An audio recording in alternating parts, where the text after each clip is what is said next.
ya barang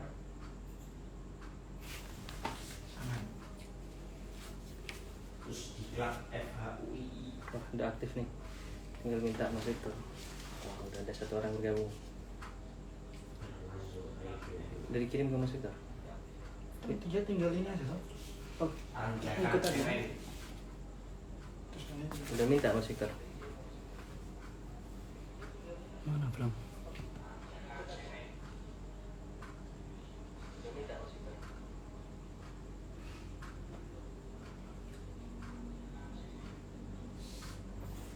Kamarnya itu ada kamarnya.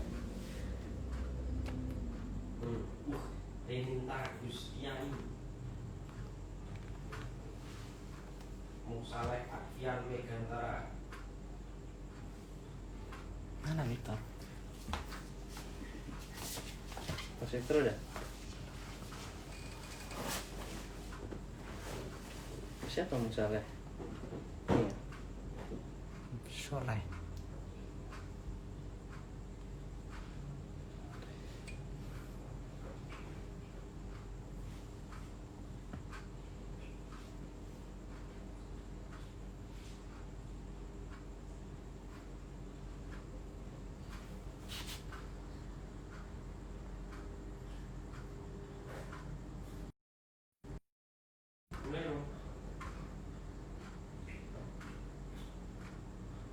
Bang Victor iki tak undang ya.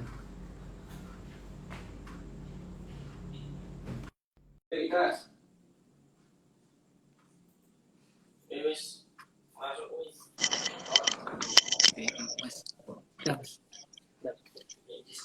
Halo, Mas Saleh. Ya, assalamualaikum warahmatullahi wabarakatuh, Bang Victor. Waalaikumsalam, Mas Saleh. Piye kabare? Alhamdulillah. Gimana ini? Sibuk sekali Bang Victor nih hari-hari ini. Iya, baru selesai ini tadi sidang apa itu? Pekerja migran. Alhamdulillah. Kebetulan jadi pihak terkait kan. Pihak terkait kontra pemohon. Gitu, Mas. Oke lah, luar biasa ya dengan kesibukan. Oke, teman-teman ya. Saya buka Agak dulu, delay kayaknya ya Victor. suaranya ya? Ya, agak delay mungkin. Nanti saya buka dulu. Oh, siap. Dan kita diskusi-diskusi ringan. Dan sekarang juga saya sapa teman-teman followers Lovers ya, PSHK ataupun followersnya Mas Victor dan followersnya PSHK. Baik, assalamualaikum warahmatullahi wabarakatuh. Selamat malam teman-teman sekalian, salam sejahtera untuk kita semua. Pada malam hari ini PSHK akan memulai program baru di edisi di akhir bulan Agustus ini. Di awal bulan September ini kami mulai dengan program Ngomen.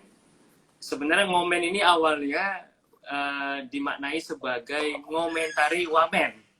Tapi oleh salah satu tim kreator kami ya, Mas Junior, arsitektur kreator di PSHK itu mengusulkan Ngomen itu ngomelin negara. Gitu. Iya, makanya ngeri juga itu saya dengar itu.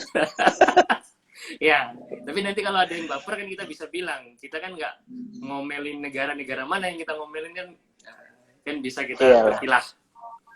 Iya. Jadi program pertama ini kita mengundang Mas Victor, salah satu constitutional lawyer yang sangat konsen di isu konstitusi dan saat ini aktif di berbagai permohonan sidang di Mahkamah Konstitusi. Kita akan membicarakan soal rangkap jabatan wakil menteri. Oke, rangkap jabatan wakil menteri. Di mana sebelumnya Mas Victor ini adalah salah satu pemohon judicial review undang-undang kementerian yang menguji ketentuan pasal 10 di dalam undang-undang kementerian soal pengaturan jabatan wakil menteri.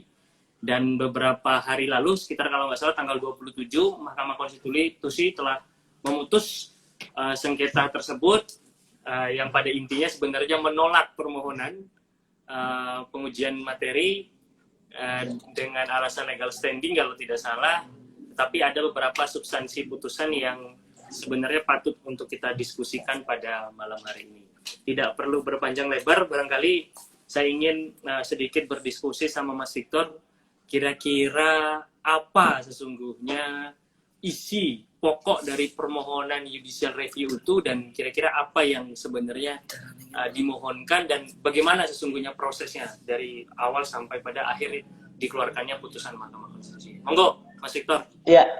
Jadi mungkin gini, Mas Mus, yang pertama saya ingin mengklarifikasi bukan pemohon tapi kuasa pemohon. Ya, Gitu. Pemohonnya itu ada dari Bayu Segara, Ketua Umum FKHK dan mahasiswa Fakultas Hukum Syahid. Gitu. Nah, memang itu sebenarnya berawal dari perdebatan soal rangkap jabatan. Gitu. Jadi memang kalau kita baru menguji di MK, kita memang seringkali terfokus kepada persoalan atau substansi yang ada dalam norma itu. Tapi kan kemudian tidak semua hal diatur dalam undang-undang. Contoh kayak misalnya persoalan syarat untuk menjadi wamen. Itu di Undang-Undang Kementerian Negara tidak ada, lalu kemudian di Perpres nomor 60 tahun 2012 ya, itu kalau nggak salah itu tentang wakil menteri itu juga tidak diatur syarat untuk menjadi wamen. Sementara untuk jadi menteri itu diatur. Gitu. Kalau saya lihat syaratnya itu di wakil menteri itu di pasal 22, misalkan pasal 22 ayat 2, itu untuk dapat diangkat menjadi menteri, seseorang harus memenuhi persyaratan warga negara Indonesia. Kan gitu. Yeah. Sementara untuk wamen tidak diatur. Tidak diatur. Artinya bisa jadi warga negara asing juga bisa.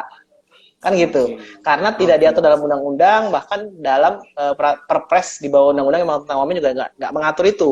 Gitu. Lalu kemudian memiliki integritas dan kepribadian yang baik di huruf D-nya. Artinya bisa jadi nanti wamen yang diangkat bisa berasal dari atau orang-orang yang tidak berintegritas misalkan. Lalu yang terakhir tidak pernah dipenjara, tidak pernah dipidana penjara berdasarkan putusan pengadilan. Nah ini untuk wamen juga tidak ada. Jadi bisa jadi nanti mantan narapidana pun bisa jadi wamen. Gitu. Nah, cuma kan kalau kita mau menguji hal-hal itu kan tidak diatur dalam undang-undang. Nah, sehingga memang karena memang mungkin pengalaman saya beracara di Mahkamah Konstitusi, jadi kita seringkali mencari pintunya, gitu loh, untuk bisa masuk kepada substansi yang kita ingin persoalkan di MK, kita perlu mencari pintu. Nah, memang dalam persoalan pengujian di MK, kalau untuk saya ya secara pribadi itu sering mengatakan kita beracara di MK itu jangan untuk hanya mencari menang dan kalah, kabul atau tolak. Tapi juga bisa kemudian mengharapkan adanya tafsir konstitusi atau pemaknaan yang dibuat oleh MK dalam pertimbangan hukumnya. Jadi tidak semua permohonan yang saya ajukan sebenarnya untuk harapan dikabul. Tapi saya menginginkan adanya pemaknaan ataupun respon dari MK terhadap persoalan-persoalan itu. Makanya kemudian ketika saya menguji pasal 10 ini, sebenarnya pasal 10 sudah pernah diuji tahun 2011 di putusan nomor 79, gitu kan. Kalau seandainya kita gimana Mas? Sebenarnya kan pasal 10 ini kan secara prinsip sudah pernah diuji di tahun 2009. Sesungguhnya apa sebenarnya dalil baru atau permohonan baru yang diajukan oleh Mas Victor dan teman-teman sebagai kuasa pemohon dalam pengujian kali ini? Dan menarik juga tadi pernyataan Mas Victor, pada dasarnya permohonan judicial review itu pada dasarnya tidak untuk mencari menang kalah, tetapi ingin mengupdate tafsir-tafsir MK terhadap ketentuan undang-undang. Itu kira-kira bagaimana Mas Victor? Iya, jadi terkait dengan pasal 10 tadi, itu kan sebenarnya memang sudah pernah dua kali diuji, tapi yang paling menjawab itu di pasal di tahun 2011 putusan nomor 79 gitu. Nah, memang dimungkinkan pasal yang sudah pernah diuji itu diuji kembali, kan gitu. Walaupun di pasal 60 Undang-Undang MK itu memang diatur bahwa pasal yang sudah diuji tidak bisa diuji kembali kalau misalkan batu ujinya sama. Nah, jadi yang perlu kita lihat di sini adalah bagaimana kemudian mengkonstruksikan permohonan itu agar memiliki isu konstitusionalitas yang berbeda atau sudut pandang yang berbeda. Misalkan dulu sudut pandangnya melihat dari persoalan bukan isu konstitusionalitas wamennya, tapi lebih kepada posisi wamen yang diangkat dari pejabat dari eselon 1 ke bawah. Gitu. Nah, sementara itu ya saya lihat celahnya. pintunya. Oke. Artinya Oke. pemohon 79 itu kemudian melihat sudut pandang dari persoalan wamen hanya boleh diangkat dari unsur pejabat negara, pejabat gitu. Nah, akhirnya saya mengambil sisi lain, yaitu saya mengangkat lalu bagaimana dengan konstitusionalitasnya, keberadaan wamen itu secara konstitusionalitas. Nah, ini yang kemudian memungkinkan menjadi pintu masuk kita agar tidak nebis in idem. Lalu yang kedua, saya coba lihat batu ujinya. Itu di batu ujinya itu penguji pada saat itu, pemohon pada saat itu hanya menguji pasal menggunakan batu uji pasal 17 kalau tidak salah tentang tentang menteri dan pasal 28D ayat 1 gitu. Nah, saya coba tambahkan satu karena memang syarat normatifnya hanya membutuhkan batu uji yang berbeda. Ya udah saya tambahkan pasal 1 ayat 3 tentang konsep negara hukum. Gitu kan untuk melihat substansi konstitusionalitas wamen dalam konsep negara hukum, misalkan begitu. Kenapa? Karena dalam tahun 2013 waktu saya menguji kewenangan MK menangani pilkada, di situ ada tafsir MK yang kemudian mengatakan bahwa kalau terhadap suatu pengaturan lembaga negara sudah diatur secara eksplisit dan limitatif oleh undang-undang dasar, maka kemudian tidak bisa ditafsirkan, tidak bisa dimaknai lain oleh pembentuk undang-undang bahkan MK sekalipun. Gitu. Nah, ini yang kemudian kita masukkan menjadi alasan untuk bisa menembus nebis in idem tadi. Oke, gitu. Nah, lalu yang ya, gimana? Sekarang pertanyaan Mas, karena permohonan ini itu tidak dapat diterima ya dalam pertimbangan mahkamah. Yang intinya apakah pokok perkara ini sebenarnya sudah menyentuh ketentuan pasal 10 itu atau tidak sebenarnya dalam proses persidangan ya, Mas Victor? Ya, memang kalau tidak dapat diterima itu kan dalam putusan 80 ini lebih kepada legal standing. Gitu. Jadi memang ini juga menjadi salah satu persoalan di Mahkamah Konstitusi ketika menentukan ukuran legal standing para pemohon. Gitu. Bahkan ada perkara-perkara yang misalkan jadi MK ini dalam melakukan penilaian terhadap suatu perkara, itu kan ada sidang pertama, lalu kemudian ada sidang kedua. Nah, setelah sidang kedua ini baru kemudian hakim-hakim RPH untuk menentukan ini perkara lanjut atau tidak. Nah, ketika yang tidak lanjut biasanya karena misalkan itu bukan kewenangan MK, misalkan karena yang diuji lebih kepada peraturan di bawah undang-undang, atau misalkan yang diuji lebih kepada konstitusional komplain misalkan. Tapi kemudian ada juga karena legal standing. Itu biasanya nanti putusannya langsung, sidang ketiga sudah langsung pengucapan putusan. Gitu. Nah, cuma ada juga perkara-perkara yang legal standing-nya dinilai bersamaan dengan pokok perkara. Nah, biasanya kalau karakternya seperti ini, biasanya MK dalam tanda kutip itu gatel untuk ikut bicara. Iya, untuk ikut bicara, untuk memberikan pandangan terhadap pokok perkaranya. Pokok perkara, oke. Walaupun dia mau menolak legal standing-nya. Oke, dalam perkara ini berarti kasusnya seperti itu atau tidak Mas Victor? Iya, seperti itu. Ya, seperti itu. Jadi memang di pertimbangan hukum di pertimbangan hukum mahkamah itu ketika mereka pertama menilai soal nebis in idem, saya berhasil lolos, kita berhasil lolos, tidak nebis in idem, lalu kemudian terhadap legal standing MK mengatakan ini baru bisa dinilai setelah MK juga menilai pokok perkaranya. Gitu. Nah, sehingga MK masuklah ke pokok perkara dan menilai karena memang ada beberapa. Nah, ini kemudian kembali ke yang persoalan tadi bahwa dalam pengujian pasal 10 ini kita sebenarnya tidak secara secara artinya keinginan kita itu bukan untuk menghilangkan wamen juga gitu loh. Tapi kita ingin mengangkat persoalan-persoalan yang bersifat misalkan syarat untuk menjadi wamen itu tidak diatur. Nah, kita minta kemudian ada pengaturan itu, lalu kemudian rangkap jabatan kita masukkan. Jadi dalam posita yang kita bangun, itu ada variabel-variabel persoalan yang kita masukkan di situ. Nah, sebenarnya tujuan kita itu ya agar MK bisa menguraikan satu persatu bagaimana sih pertimbangan MK terhadap hal-hal itu. Dan akhirnya MK bisa dikatakan pancingan kita tuh kena gitu loh. Dan MK kemudian menjawab terkait dengan rangkap jabatan. Oke. Gitu. Nah, jadi sendiri oke, karena pada prinsipnya kalau tidak salah putusan MK itu kan menyatakan bahwa jabatan wakil menteri itu konstitusional dan tidak bermasalah secara konstitusi, namun pada pertimbangan halaman 96 kalau tidak salah, Mahkamah menyatakan posisi kementerian itu disamakan dengan posisi menteri, sehingga syarat dan ketentuan yang berlaku pada beberapa pasal dan ketentuan dalam undang-undang kementerian itu juga secara otomatis berlaku pada kementerian. Nah, itu sebenarnya bagaimana kalau melihat pertimbangan Mahkamah itu? Tadi kan Mas Victor mengatakan bahwa sebenarnya prinsip dari pengujian undang-undang di MK itu Mas Victor tidak mencari menang dan kalah, tetapi Mas Victor ingin mencari tafsir-tafsir dan perkembangan konstitusionalitas dari suatu undang-undang. Nah, apakah sudah ditemukan oleh Mas Victor sendiri prinsip-prinsip itu dan nilai-nilai konstitusionalitas dari suatu undang-undang yang hendak diuji itu? Contohnya misalkan undang-undang kementerian ini, yaitu soal rangkap jabatan. Gimana Mas Victor? Iya, jadi kan memang terkait dengan wamen ini kan hanya diatur satu di pasal 10. Jadi kalau Mas Mus atau kita melihat bahwa tentang wamen itu tidak ada aturan apapun yang diatur dalam undang-undang wamen, undang-undang Kementerian Negara selain pasal 10. Kan gitu. Sehingga kalau kita mau membenahi aturan tentang wamen bukan dalam undang-undang tapi dalam Perpres nomor 60 tahun 2012.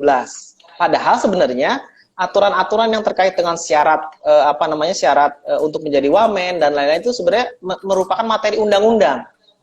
Tapi ternyata dalam Undang-Undang Kementerian Negara itu tidak diatur gitu. Nah, akhirnya MK kemudian yang ada beberapa poin yang saya tangkap sebenarnya MK kemudian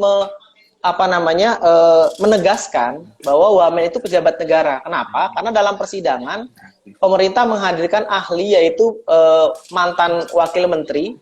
Dan itu dia sempat mengeluh di persidangan, artinya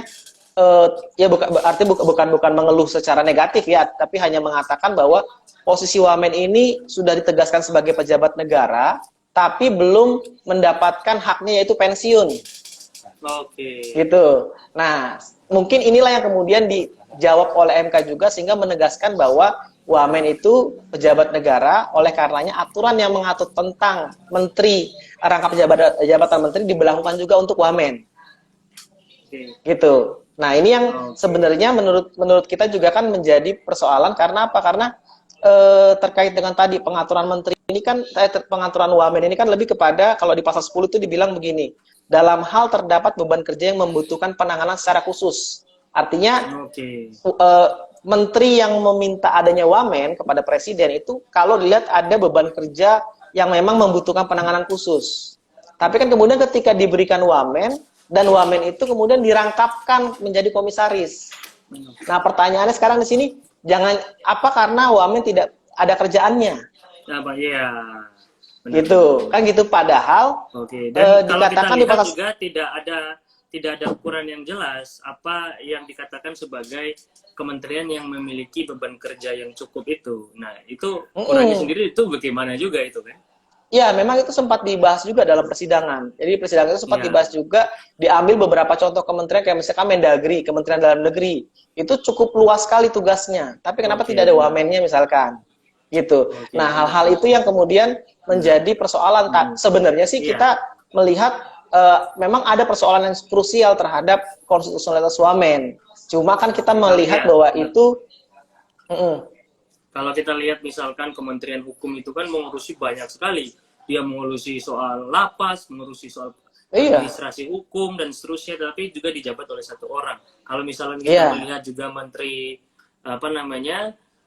menteri-kementerian lain kan cukup berat juga, memang tidak ada indikator itu. Nah, dari putusan itu sendiri Mas Victor, kalau melihat konstruksi yang dibangun oleh Mahkamah, salah satunya misalkan menyamakan posisi kementerian dan syarat wakil menteri dan dengan sama dengan kementerian, kemudian larangan-larangan yang berlaku terhadap menteri juga ternyata otomatis berlaku juga bagi wamen. Kalau melihat konstruksi itu, kalau kita kaitkan dengan sifat putusan Mahkamah yang final and binding dan mengikat pada saat diucapkan, itu sesungguhnya bagaimana? Karena kan kalau kita lihat statement terbaru dari Kementerian BUMN yang merespon hasil keputusan Mahkamah itu kan pada prinsipnya ingin menyatakan bahwa putusan Mahkamah itu tidak memiliki kekuatan hukum karena pada prinsipnya pokok perkara ditolak karena kan mereka taunya Mas Victor meminta pasal 10 yang dibatalkan.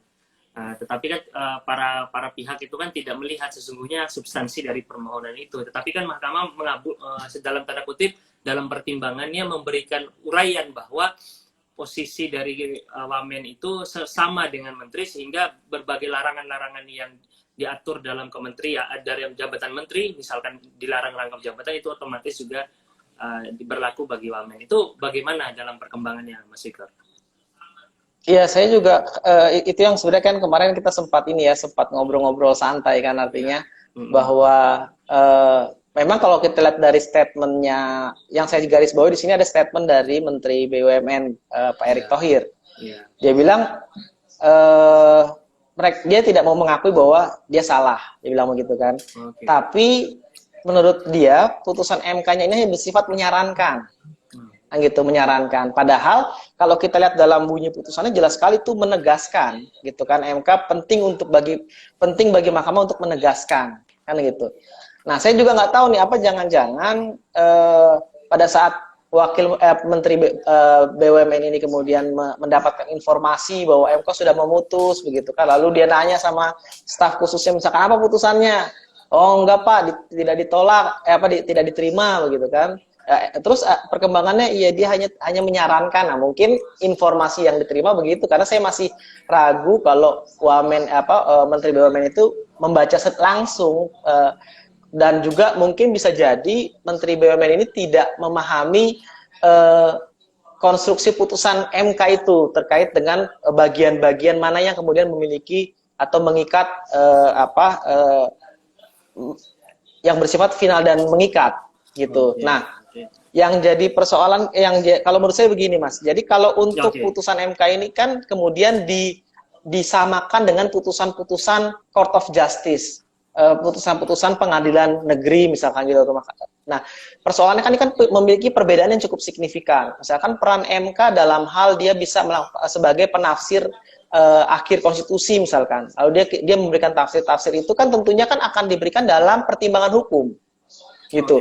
Kalau misalkan kita melihat pertimbangan hukum itu banyak sekali putusan-putusan dalam pertimbangan hukumnya kemudian menafsirkan pasal-pasal batang tubuh dalam konstitusi. Mungkin kalau kita runut dari tahun 2003, putusan-putusan MK itu mungkin sudah hampir 60% menafsirkan batang tubuh konstitusi. Bagaimana tafsir MK terhadap negara hukum, bagaimana tafsir MK terhadap kekuasaan pemerintahan, bagaimana tafsir MK terhadap badan pemeriksa keuangan dan lain-lain, itu sudah banyak sekali gitu. Nah, kalau memang misalkan logikanya ketika amar putusan itu tidak ditolak atau tidak diterima, lalu kemudian pertimbangannya menjadi tidak berlaku, itu ya sebenarnya sama dengan putusan-putusan yang kalau menurut saya ya itu seperti kayak putusan-putusan yang ada di bawah kekuasaan Mahkamah Agung. Begitu, artinya tentunya menurut saya sih berbeda dan ya mungkin ini juga sebenarnya bisa juga nanti pandangan dari Mas Mus, kira-kira kalau menurut pandangan Mas Mus terhadap hal ini itu bagaimana gitu kan. Tapi kalau dari pandangan saya sih ya tujuan kita seperti tadi saya katakan, tujuan kita ke MK ini tidak melulu hanya menginginkan agar atau kita tidak melulu menyasar norma dalam pasal itu. Gitu. Jadi kita kalau khususnya saya itu biasanya dalam strategi pengujian undang-undang itu seringkali pasal-pasal saya itu hanya untuk pintu masuk, mendapatkan tafsir terhadap suatu permasalahan yang tidak diatur dalam undang-undang itu. Sekarang sedikit ingin masuk lagi Mas Victor sebelum bergeser.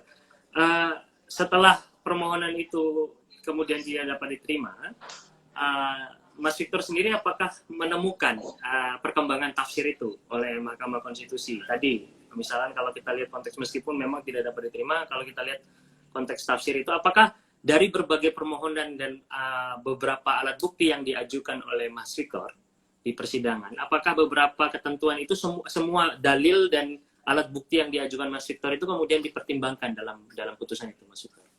Selain rangkap jabatan. Kalau kan kita hanya meminta beberapa isu konstitusionalitas ya terkait dengan kedudukan konstitusionalitas wakil menteri, lalu kemudian syarat-syarat wakil menteri dan rangkap jabatan gitu. Jadi terkait dengan konstitusionalitas itu memang MK sepertinya masih melihat dari sudut pandang bahwa memang wamen itu dibutuhkan, sehingga dia mengkonstruksikan bahwa dalam pertimbangan hukumnya bahwa memang wakil menteri itu pertimbangannya itu kalau tidak dilarang berarti bisa, selama tidak dilarang dalam konstitusi gitu. Nah, cuma yang jadi persoalan begini Mas, sebenarnya kan ini juga mungkin bisa menjadi informasi juga bahwa menurut saya peran MK ini semakin ke sini ya, itu semakin terdegradasi. Gitu. Kenapa? Karena kalau kita lihat fungsi atau peran MK yang 5 itu ya, yang 5 sebagai the guardian of constitution, sebagai the protector of citizen human rights gitu kan, citizen constitutional right gitu kan, dan ada 5 itu tafsir itu kan sebenarnya kan MK kemudian sebenarnya bisa memaksimalkan perannya, salah satunya misalkan sebagai pelindung hak konstitusional warga negara misalkan. Artinya ketika MK menerima perkara, maka seharusnya dia itu malah membantu pemohon ini untuk bisa menguatkan argumentasinya kalau memang MK melihat secara terang benderang ada kerugian konstitusional yang dialami oleh warga negara itu. Contoh, misalkan saya tahun 2015 saya menguji undang-undang menguji KUHP. Nah, di KUHP itu saya tidak pakai perbaikan, tidak pakai ahli, itu kemudian dikabulkan oleh MK. Bahkan bisa dikatakan argumentasi yang saya bangun itu namanya masih baru-baru ya, artinya belum seperti saat ini. Misalkan banyak referensi-referensi yang saya dapat, ya bisa dikatakan mungkin itu masih berantakan lah dalam tanda kutip. Sangat biasa gitu ya permohonannya. Sangat biasa. Tapi kemudian MK membantu untuk menguatkan argumentasi itu sehingga mengabulkan permohonan itu. Gitu. Karena kan tidak semua warga negara memahami bagaimana membangun konstruksi yang konstruksi konstitusionalitas norma, kan gitu. Tidak memahami tafsir, tapi dia merasakan langsung terlanggar hak konstitusionalnya. Nah, seharusnya MK sebagai dalam hal memainkan perannya sebagai pelindung hak konstitusional, harusnya dia berperan secara progresif membantu itu. Gitu. Nah, disitulah sehingga MK bisa benar-benar menjalankan. Kalau sekarang tidak, yang saya lihat MK bahkan membuat sesusah mungkin orang itu bisa dikabulkan perkaranya. Oke, sehingga terkesan Mas MK itu dalam praktik itu sangat formalistik gitu kan, positivistik, memaknai bahkan misalkan soal legal standing misalkan, perkara Mas Victor ini yang dipersoalkan sehingga dinyatakan tidak dapat diterima gitu ya Mas ya. Iya, bahkan saya kalau dalam hal urusan legal standing, saya sudah sering kali mengatakan ya baik di medsos ataupun sama teman-teman yang sering ngobrol-ngobrol, saya katakan saya sampai sekarang pun masih susah menemukan ukuran MK dalam menetapkan legal standing dengan subjek yang sama. Gitu loh. Dalam perkara yang satu dengan subjek yang sama, MK menilai legal standingnya A, lalu kemudian dalam subjek yang sama, perkara yang berbeda, MK menilai Z mungkin misalnya. Artinya tidak ada ukuran yang bisa kita lihat sehingga kita bisa kemudian menggunakan ukuran itu. Gitu. Nah, di sini saya lihat memang MK zigzagnya itu terlalu lincah. Berarti tidak ada konsistensi ya posisi MK dalam menilai satu perkara, misalkan dalam hal pemohon saja, legal standing saja itu dalam beberapa perkara berbeda-beda dalam praktek ya Mas. Misalkan gini, misalkan yang paling jelas itu misalkan dalam perkara 49 tahun 2011, kalau nggak salah waktu itu yang menguji Prof. Saldi dan kawan-kawan. Dia menggunakan argumentasi dosen, gitu kan, sebagai akademisi dosen. Nah, memang itu menurut saya tepat ketika dosen itu memiliki tanggung jawab tridharma perguruan tinggi, salah satunya ada pengabdian masyarakat, lalu kemudian mengambil peran sebagai misalkan apakah human defender, human right defender, sebagai aktivis pembela HAM dan atau mungkin aktivis lain. Nah, ini kan persoalannya kan kemudian itu dimasukkan tahun 2011 itu masuk legal standingnya. Tapi ketika saya kemudian menguji undang-undang dengan menggunakan pemohon dosen, dengan alasan bahwa dosen itu kemudian mengalami kerugian-kerugian dalam bersifat akademik, lalu MK mengatakan bahwa seharusnya itu bukan ke sini. Kalau ada persoalan-persoalan akademik, tapi dilakukan sebagai objek riset. Jadi malah disarankan kalau memang dosen ini merasa ada Iya, masalah iya Kak. jangan uji undang-undangnya, tapi riset saja gitu ya. Riset aja gitu. Nah ini kan sebenarnya agak lucu gitu kan Iya, perbandingan itu. Nah karena gini Mas, karena kalau saya lihat kan kalau misalkan harus ada kerugian langsung yang dilakukan atau potensial pasti yang harus dialami, ini kan sebenarnya kan cukup sulit bagi para penggiat-penggiat ataupun aktivis, oke, gitu loh. benar. Padahal tidak semua warga negara yang mengalami kerugian langsung itu berani atau Berani mampu mengajukan. atau mau mengajukan, kan Oke. belum tentu itu. Iya, Gitu, apalagi nah. mahkamah itu adanya di Jakarta sana gitu. Kalau Iya. kerugiannya di orang-orang pelosok Nah, gitu. nah, ketika seorang peneliti, seorang penggiat, seorang aktivis melihat, wah ini ada norma yang nggak bener nih, gitu, yang norma yang nggak bener yang merugikan hak konstitusional warga negara, secara nalar ya, secara penalaran yang wajar, ada kerugian konstitusional yang pasti akan diterima oleh warga negara, tapi nggak tahu siapa, misalkan gitu, yang dia tahu. Akhirnya kan dia maju mewakili. Oke. Gitu. Nah, ini kan harusnya bisa dilihat dalam konteks lain kerugian konstitusionalnya. Gitu loh. Jangan kerugian konstitusional yang harus berkaitan langsung, ada sebab akibat langsung terhadap pasal. Ini kan bukan perkara perdata. Iya. Kan gitu. Dan Iya, objeknya adalah bukan norma. pembuktian formil atau pembuktian material kayak pidana atau Iya. perdata ya, Mas, ya? Artinya ini kan sifatnya kan norma dan itu erga omnes. Iya. Gitu loh. Berlaku Nah, untuk ketika semua. ergo iya, bukan untuk dia doang gitu kan. Artinya ketika dia bisa kemudian menunjukkan bahwa dia adalah penggiat, dia dalam aktivitasnya concern terhadap kepentingan-kepentingan publik, maka dia kemudian punya legal standing sebagai pemohon untuk mewakili masyarakat. Oke. Karena norma itu berlaku untuk semua.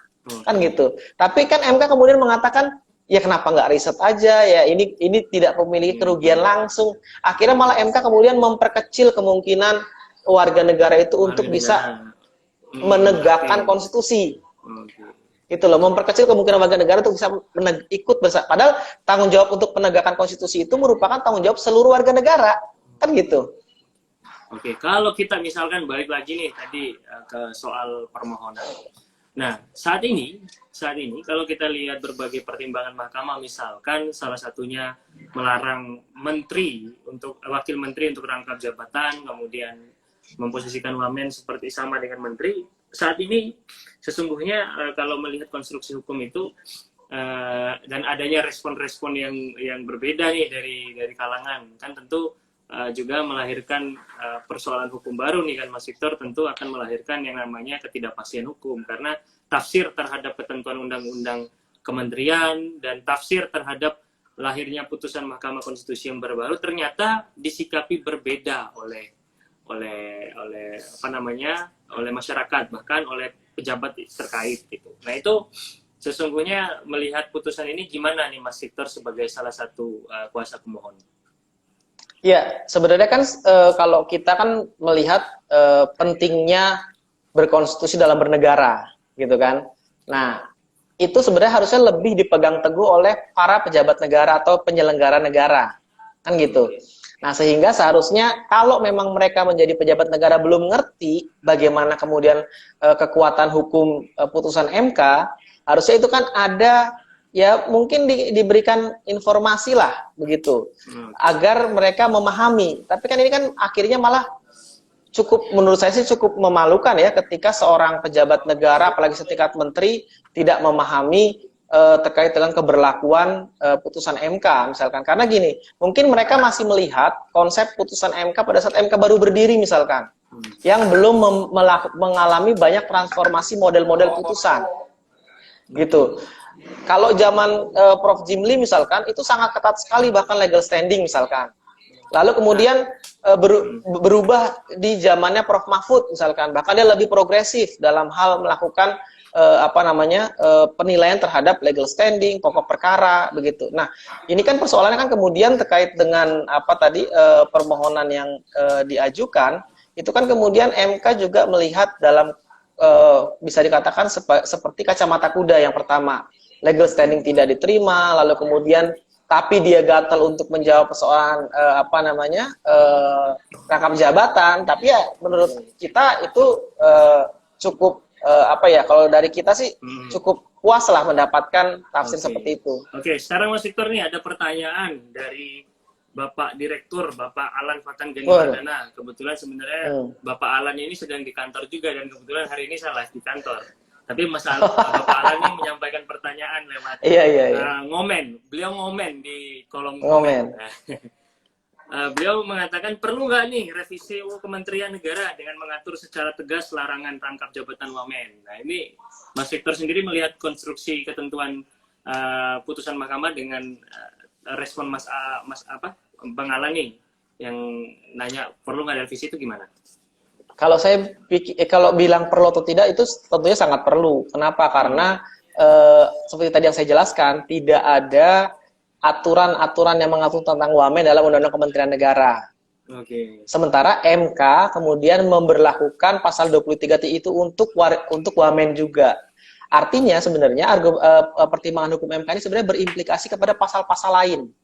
Pasal-pasal lain yang mengatur tentang tugas, wewenang, dan lain-lain itu artinya itu menjadi materi undang-undang, maka aturan materi-materi yang ada di Perpres harusnya naik ke undang-undang.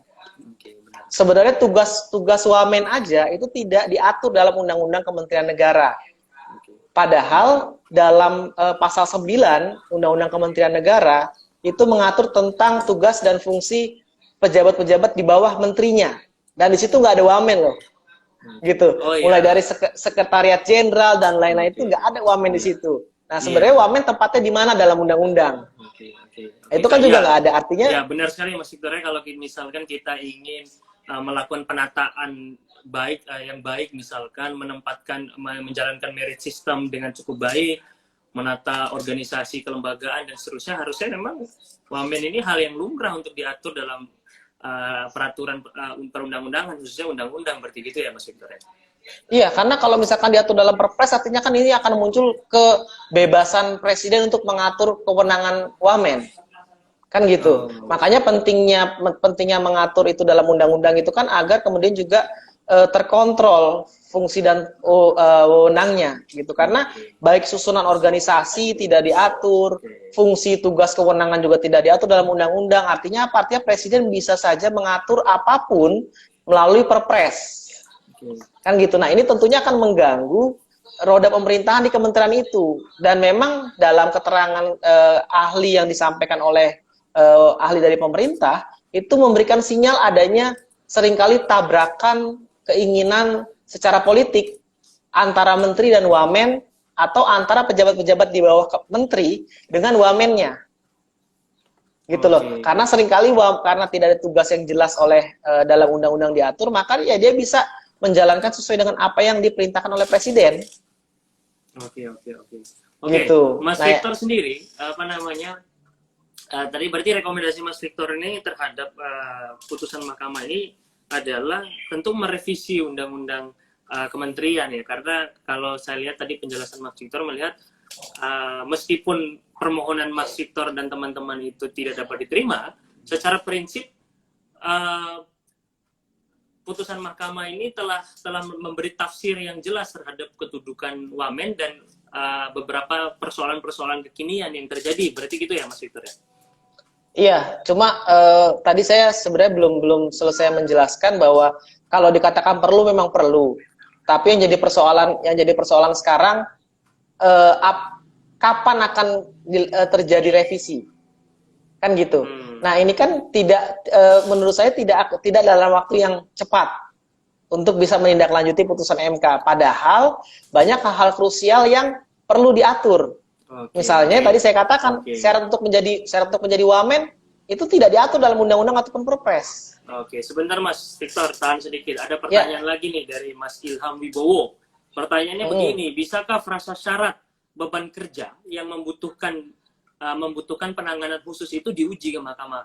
Karena kan ketentuan pasal 10 itu kan memberi syarat ketentuan beban kerja. Kira-kira menurut Mas Victor sendiri, kalau beban kerja itu ditafsir mahkamah itu bagaimana kira-kira?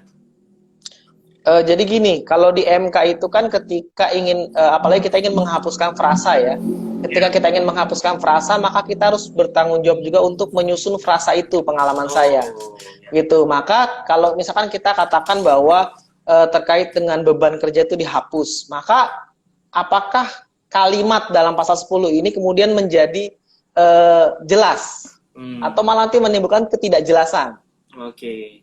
Gitu misalkan Oke. tadi Mas Ilham bilang yang dihapuskan itu apa tadi terdapat beban kerja ya? Beban kerja. Hanya terdapat beban kerja. Mas Ilham bilang gini, bisakah frasa syarat beban kerja yang membutuhkan penanganan khusus itu diuji? Jadi Ya. Mas Ilham hanya Jadi menanyakan soal beban jadi kerja kalau itu. kita jadi kalau kita hapus pasal beban kerja yang membutuhkan penanganan khusus, maka kalimatnya akan berbunyi begini: dalam hal presiden dapat mengangkat wakil menteri. Kan gitu. Nah, sehingga itu malah menimbulkan ketidakjelasan norma. Kan gitu. Kalau itu minta dihapus. Oke. Nah, namun biasanya kalau ingin seperti yang Mas Ilham bilang lebih kepada inkonstitusional bersyarat misalkan. Nah, syaratnya kita ingin mengganti apa? Frasa itu. Kalimat apa, frasa apa yang ingin kita gantikan sehingga tidak lagi menggunakan beban kerja yang membutuhkan penanganan khusus, tapi diganti dengan apa? Oh, berarti Gitu, nah. pada saat memohon prasa ke mahkamah itu memang pemohon pun itu dibebankan kewajiban untuk memikirkan juga frasa apa Oh yang iya. ingin di... Iya, contoh saya waktu kemarin baru perbaikan permohonan pengadilan pajak.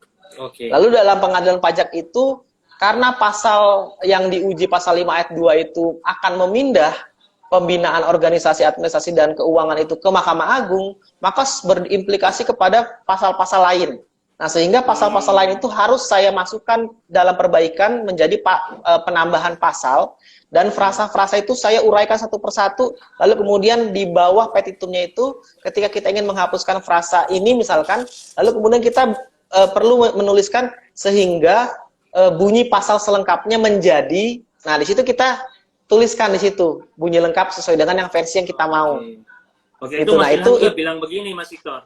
Kalau ditafsirkan bagaimana seperti frasa kegentingan yang memaksa, MK kemudian menafsirkan lebih lanjut dengan 3 unsur. Jadi mungkin yang dimaksud Mas Ilham di sini adalah beban kerja itu kalau ditafsir MK dengan beberapa unsur, misalkan unsurnya beban kerja dengan kualifikasi, misalkan kementerian yang memiliki lebih dari satu sektor urusan, atau misalkan beban kerja itu dimaknai sebagai dia tuh Menko atau apa, misalkan kalau permohonan itu bisa atau tidak Mas diminta ke mahkamah dengan itu saya katakan bisa. Saya katakan bisa ketika pemohon itu sudah memiliki konsep seperti apa sih gambaran yang diinginkan dalam tafsir itu, artinya tidak melepas secara bebas ke mahkamah.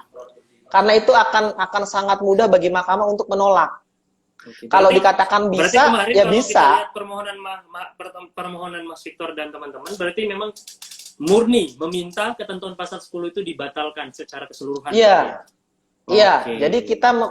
jadi gini, MK ini kan bisa ultra petita sebenarnya. Ya kan? Nah, biasanya dalam strategi pengujian itu saya mengambil lot yang cukup tinggi.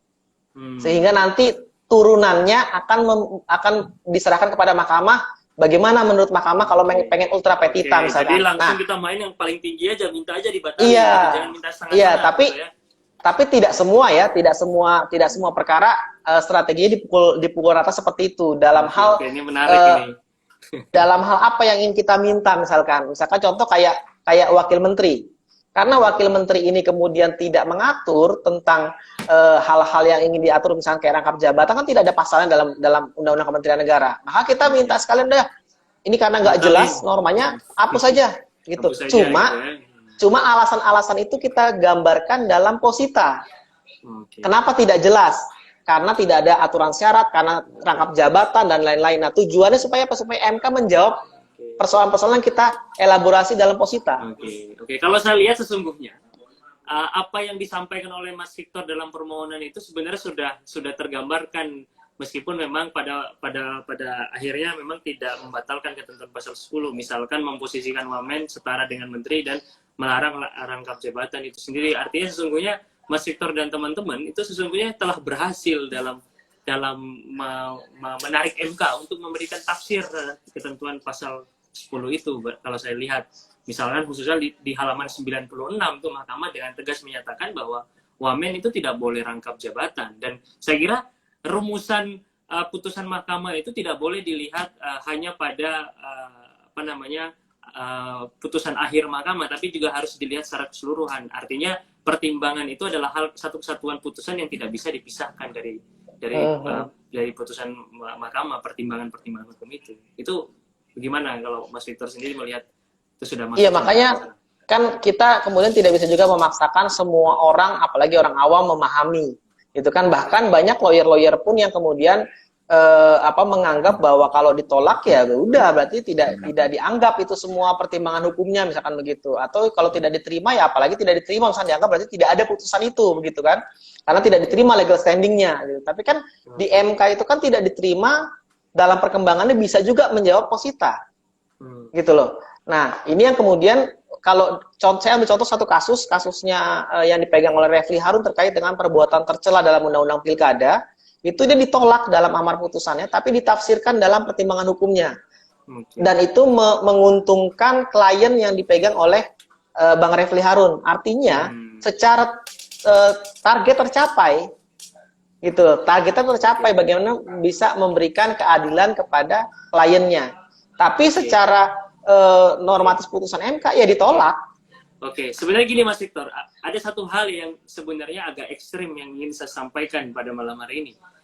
Kalau saya melihat bahwa isi putusan mahkamah itu salah satu, bahkan pertimbangan hukum mahkamah itu adalah satu kesatuan yang tidak bisa dipisahkan, dan putusan mahkamah itu memiliki prinsip final and binding dan berlaku pada saat dibacakan. Artinya isi putusan mahkamah itu menjadi hukum dan ke depan bisa menjadi doktrin hukum. Nah, saya sebenarnya merekomendasikan para pihak yang merasa dirugikan atas atau misalkan merasa adanya para pihak yang melihat adanya beberapa wamen yang merangkap jabatan, saya merekomendasikan dari adanya putusan mahkamah ini kita dapat aja mengajukan gugatan ke Peradilan Tata Usaha Negara dengan pertimbangan wamen yang rangkap jabatan ini bertentangan dengan undang-undang, khususnya misalkan putusan Mahkamah Konstitusi dan Undang-Undang Kementerian, serta bertentangan dengan asas-asas umum pemerintahan yang baik, karena pemerintahan itu tidak ditolak dengan tidak dikelola dengan baik dan tidak dikelola dengan menerapkan asas-asas dan prinsip pemerintahan yang baik. Saya kira begitu. Misalkan kalau ke depan kita melihat masih ada yang ngeyel ini, wamen-wamen menjabat dengan dasar pertimbangan mahkamah ini saja, saya kira bisa itu kita mengajukan pembatalan SK pengangkatan wamen sebagai komisaris perusahaan. Kalau saya melihat sih begitu. Bagaimana kalau Mas Victor sendiri?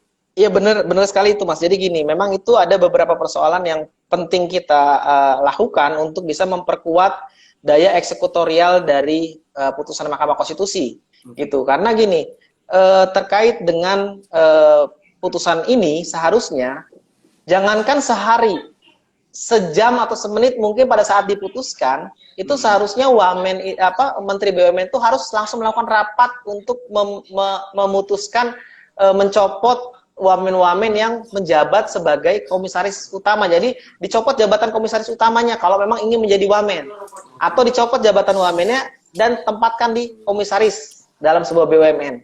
Tapi kan ini kan tidak, gitu loh. Ini tidak. Nah, ini yang kemudian bisa menjadi dasar apakah itu masuk dalam perbuatan melawan hukum oleh penguasa misalkan yang dilakukan karena tidak mengikuti putusan MK.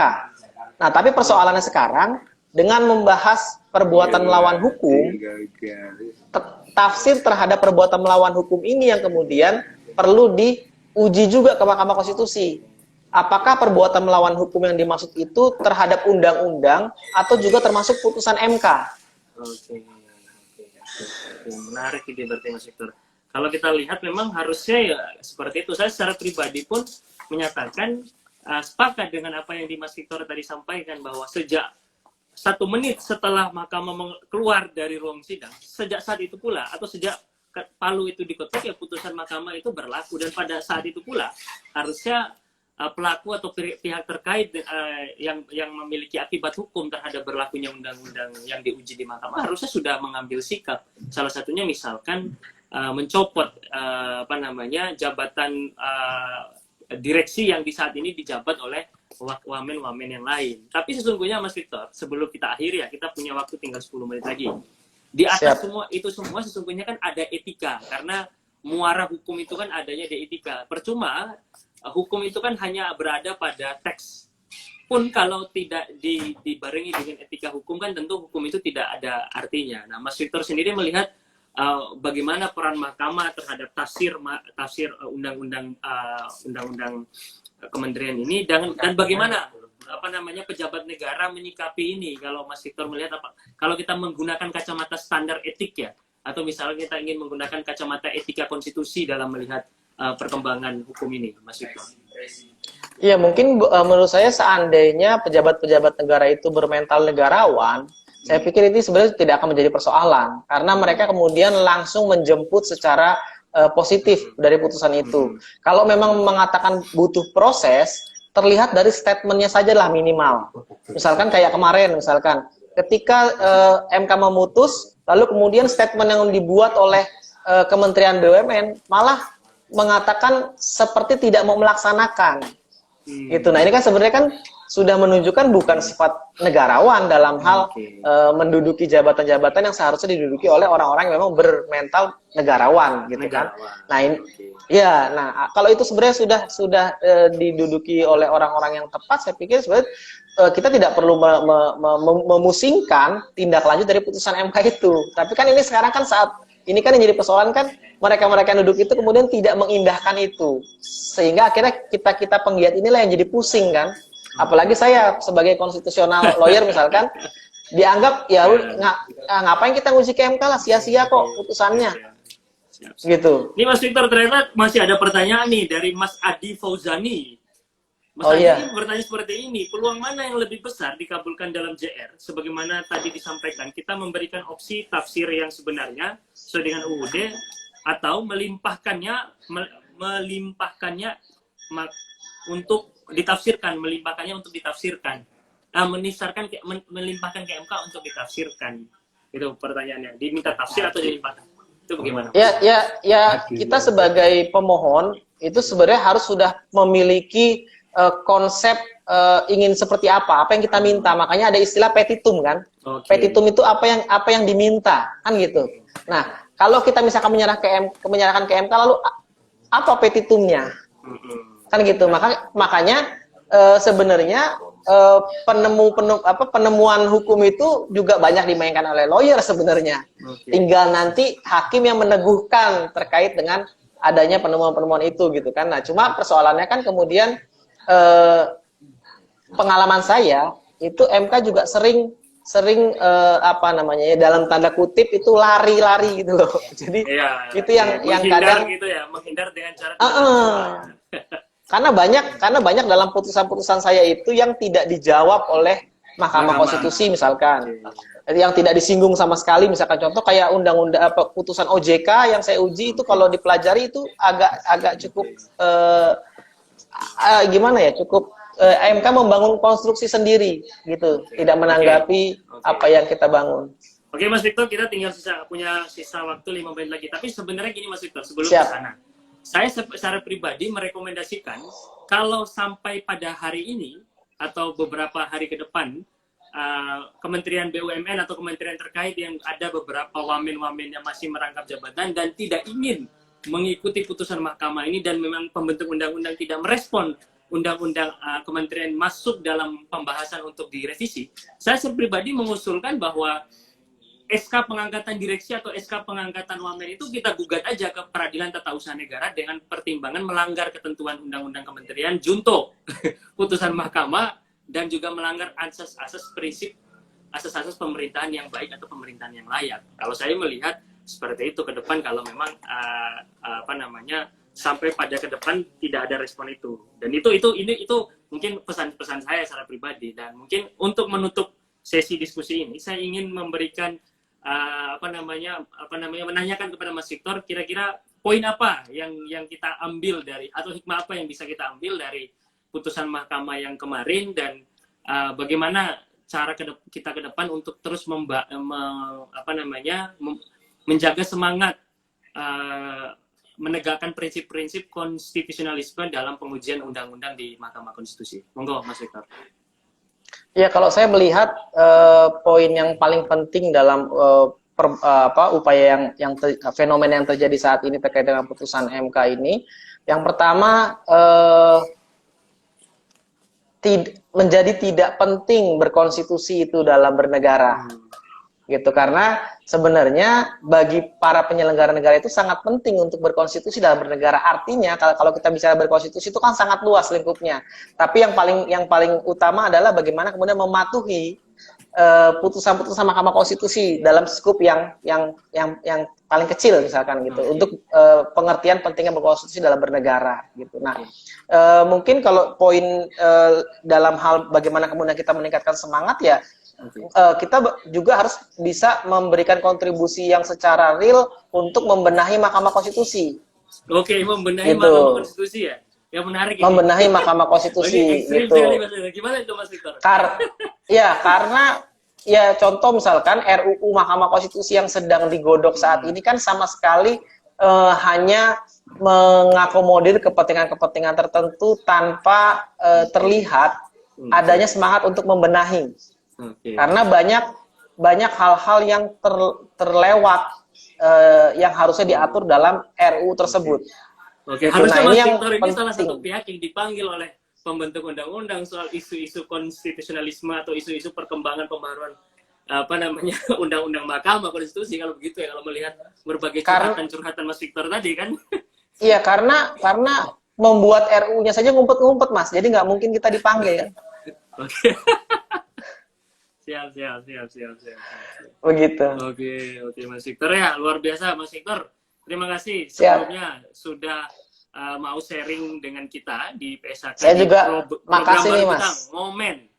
Siap. Saya juga makasih diberikan ruang untuk berkeluh kesah terhadap putusan ini. Oke. Nanti video ini kita save. Nanti filenya nanti saya juga kasih ke Mas Victor, dan juga nanti akan kami publikasi di YouTube-nya PSHK yang misalkan pada hari ini tidak sempat nonton. Tetapi ada beberapa poin yang ingin saya tarik dari diskusi pada malam hari ini. Yaitu pertama, bahwa pengujian konstitusionalitas undang-undang di Mahkamah Konstitusi itu pada dasarnya tidak untuk mencari menang kalah, tetapi kita untuk mencari bagaimana perkembangan tafsir terhadap ketentuan undang-undang tersebut. Itu poin penting dari Mahkamah Konstitusi. Poin penting dari Mas Victor pada diskusi malam hari ini.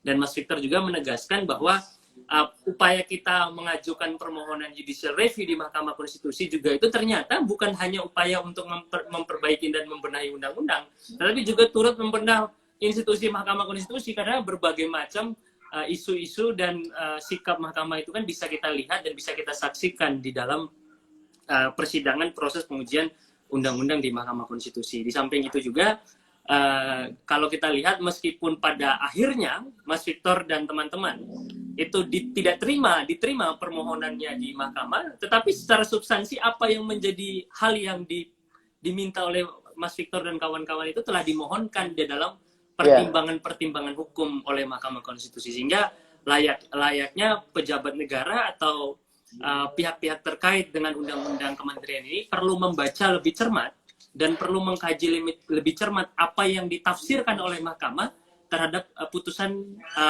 dari ketentuan pasal 10 Undang-Undang Kementerian tadi. Saya kira diskusi ini itu tidak cukup dilaksanakan melalui media ngomen di media Instagram ini, karena kurang interaktif dan memang ada keterbatasan. Tetapi ke depan diskusi ini akan kita adakan dengan versi yang lebih besar melalui webinar, dan insya Allah teman-teman pantengi terus.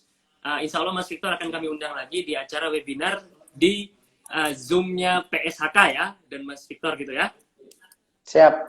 Oke, saya kira itu lebih dan kurang mohon maaf. Mas Victor mungkin bisa say hello dan lambaikan tangan kepada teman-teman followers PSHK.